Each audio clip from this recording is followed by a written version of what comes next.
Bahan dielektrik merupakan bahan isolator yang di dalamnya banyak mengandung dipol-dipol listrik, yaitu atom-atom atau molekul-molekul penyusunnya seolah terdiri atas kutub positif dan negatif. Secara alamiah, orientasi dipol-dipol tersebut adalah random. Tetapi jika bahan tersebut berada di dalam medan listrik, orientasi dipol-dipol tersebut tersearahkan. Bahan tersebut dikatakan terpolarisasi, yaitu satu sisi seolah-olah terdapat muatan positif dan pada sisi yang lain terdapat muatan negatif.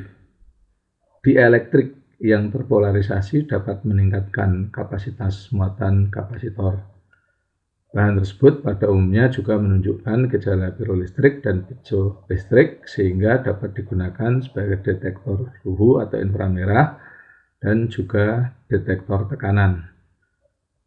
Berikut ini diuraikan bagaimana dielektrik meningkatkan kapasitas muatan di dalam kapasitor. Ini kapasitor lempeng sejajar dalam keadaan kosong. Muatan pada kedua lempengnya ini adalah netral.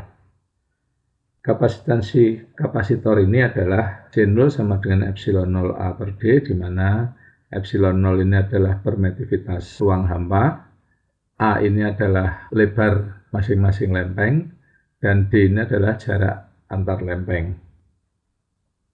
Jika lempeng kapasitor ini dihubungkan dengan kutub-kutub baterai dengan menutup saklar ini, elektron dari lempeng yang terhubung pada kutub positif ini mengalir ke arah sini sehingga lempeng di sini menjadi bermuatan negatif.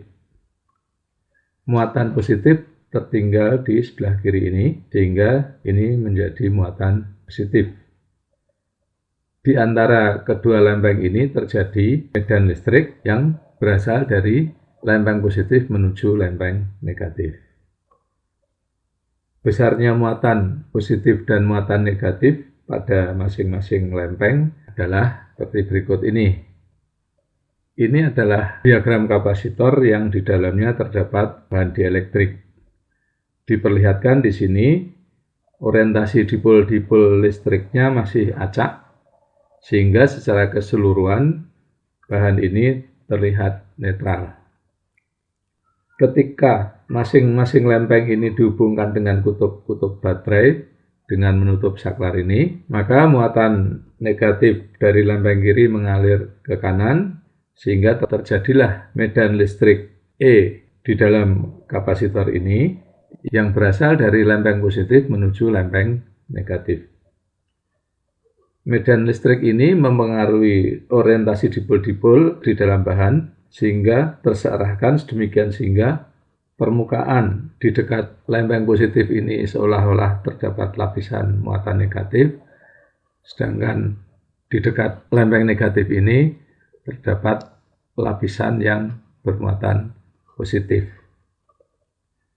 Lapisan muatan di dekat lempeng positif ini mendorong elektron pada lempeng positif ini untuk menjauh, sedangkan muatan positif di dekat lempeng negatif ini adalah menarik elektron untuk mendekat. Hal ini menambah akumulasi muatan pada masing-masing lempeng.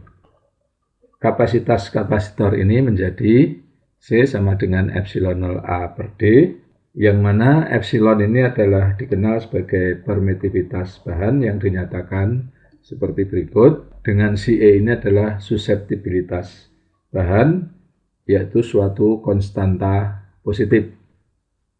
Perbandingan permitivitas bahan terhadap permitivitas ruang hampa dikenal sebagai konstanta dielektrik. Dengan demikian, konstanta dielektrik ini nilainya adalah lebih besar dari 1. Dengan konstanta dielektrik ini, kapasitas kapasitor dapat dirumuskan menjadi kappa C0. Muatan kapasitor yang di dalamnya terdapat dielektrik adalah seperti ini. Sehingga di sini muatan menjadi lebih besar daripada ketika kapasitor itu tanpa dielektrik. Ini adalah contoh nilai konstanta dielektrik beberapa bahan, yang mana di sini terlihat bahwa ada yang relatif kecil tapi ada yang besar, demikian juga di sini.